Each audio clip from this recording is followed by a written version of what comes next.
నమస్కారం. సింహరాశి వారు జూలై నెలలో ఎలా ఉండబోతుందంటే మీ జాతకంలో వచ్చే కొన్ని మార్పులు ఈ నెలలో ఎలా మారబోతున్నాయి అంటే జీవితంలో ఆరోగ్యం మరియు ఆర్థిక విషయాల్లో మీకు ఎలాంటి మార్పులు రాబోతున్నాయి అనే విషయాన్ని ఈరోజు మనం తెలుసుకోబోతున్నాం. మీరు గనక మన ఛానల్ని మొదటిసారిగా చూస్తున్నట్లయితే వెంటనే సబ్స్క్రైబ్ చేసుకోండి. ఆఫీసులో మీపై బాధ్యతలు పెరుగుతాయి. కొద్దిగా పని ఒత్తిడి ఉన్నప్పటికీ మీ ప్రతిభను నిరూపించుకోవడానికి మంచి అవకాశం.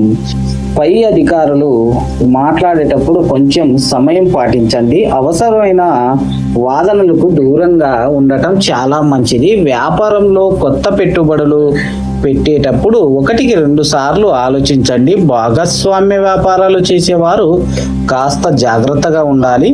అయితే నెలాఖరు నాటికి పరిస్థితులు అనుకూలంగా మారుతాయి. ఇక ఆర్థిక విషయాన్ని గురించి మాట్లాడితే ఈ నెల ఖర్చులు పెరిగే అవకాశం ఉంది. అధిక మొత్తంలో వస్తువులపై లేదా అవసరమైన విషయాలపై డబ్బు ఖర్చు పెట్టకుండా కొంచెం జాగ్రత్తగా ఉంటే మంచిదని శాస్త్రం చెప్తుంది. పొదుపు విషయంలో మీరు కొంచెం ఆచితూచి అడుగు వేయాలి. డబ్బు ఆదా చేయడంలో కొంచెం ప్లాన్ చేసుకోండి. రావలసిన పాత బాకీలు కొంతవరకు చేతికి అందుతాయి.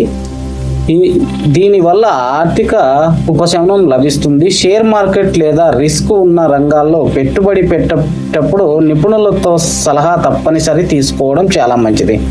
కుటుంబ సభ్యుల మధ్య చిన్న విభేదాలు వచ్చే ఛాన్స్ ఉంది.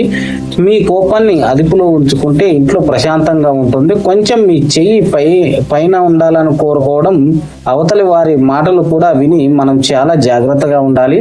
ఎలాంటి గొడవలకు కానీ వెళ్ళకండి.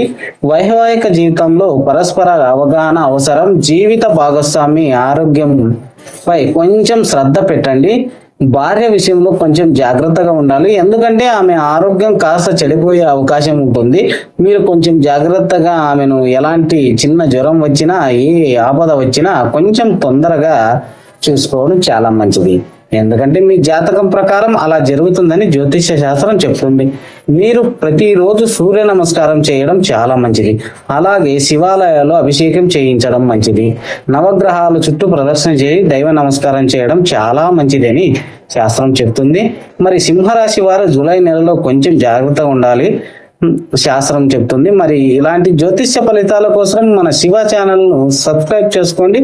అలాగే పక్కనే ఉన్న ఐకాన్ను ప్రెస్ చేసి మన ఛానల్కి సబ్స్క్రైబ్ చేసుకోండి. ఓం నమః శివాయ.